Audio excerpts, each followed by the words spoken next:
It gives me no pleasure to tell you that we have a president today who is a racist, who is a sexist, who is a homophobe, who is a xenophobe, and who is a religious bigot.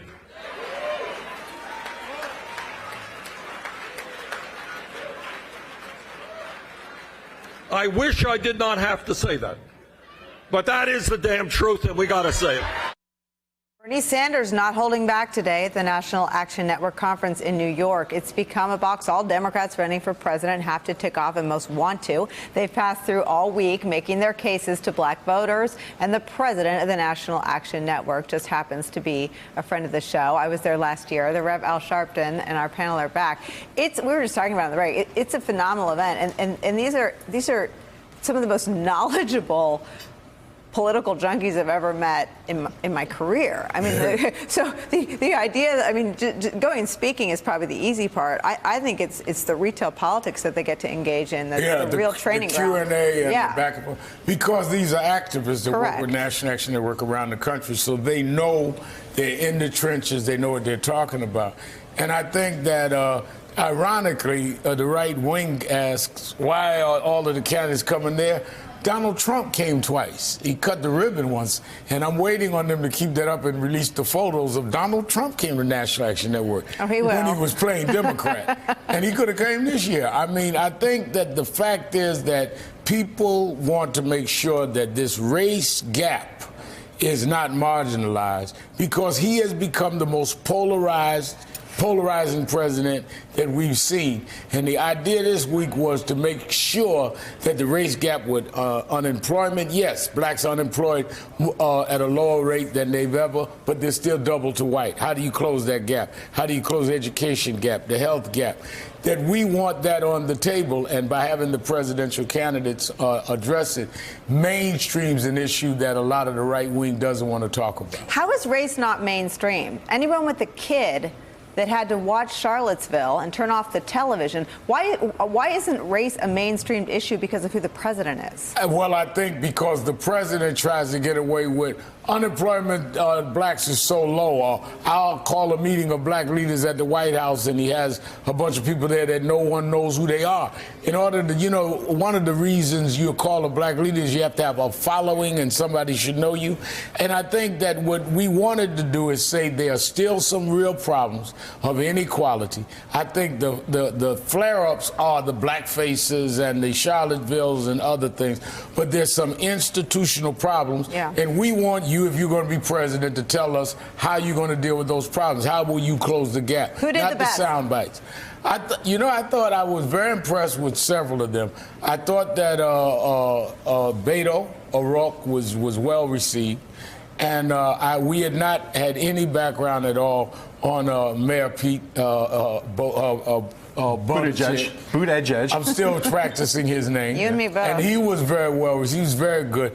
Liz Warren, excellent, and we expected that. Bernie Sanders and certainly Kamala Harris and Cory Booker. But I was very, very surprised at how well, when Beto came on, it was polite. When he left, he almost got a standing ovation. Same happened with Mayor Mike. And I think it's because they respected the audience and talked policy and took on the whole question of racism, institutional racism, head on. They didn't duck. I have a question for you, a very precise question about one of the people you just mentioned, right? Bernie Sanders was the runner-up in 2016, and there's no rational analysis of what happened in 2016 that doesn't say, coming out of that race, that the main impediment to him beating Hillary Clinton was that he did not get enough votes of non-white voters who are key in a Democratic nomination fight, right? So Sanders now, by some measures, is the front-runner in this race. He's certainly in the top tier, right, in terms of fundraising. He nearly won Iowa, he won New Hampshire, et cetera, et cetera. Has Bernie Sanders made inroads with non-white Democratic voters, the kind of inroads he will need if he's going to be the Democratic nominee and draw not a majority, but an appreciable piece of that vote in the Democratic nomination fight? I think he has worked on that. I must say, as one that questioned him 2 years ago, that he has been very much involved in a lot of the issues that they've come up. He stayed in touch with a lot of people around the country, and I think he has made some inroads. How much, we will have to see. But I think he has worked at it. I think he has not denied it. I think he has taken it head on and has tried to deal with it, as have the other candidates. I think what Beto and Mayor Pete and others understand is that you cannot win without a sizable block of the black vote. Why would you want to? You've all mentioned Beto. Let me put something up for you, Donna Edwards. Here's Beto on something that provocative. I want all your thoughts, Donna. Let's watch. The President of the United States has called Mexican immigrants rapists and criminals. Now, we would not be surprised if in the Third Reich other human beings were described as an infestation, as a cockroach or a pest that you would want to kill. But to do that in 2017 or 18 in the United States of America. Donna, straight talk or too far? No, I mean, I think that, Beto and a number of the candidates are really hitting on something when they look historically at Donald Trump and his rhetoric today and compare it in our history and in the history of the world. And so I think it's appropriate.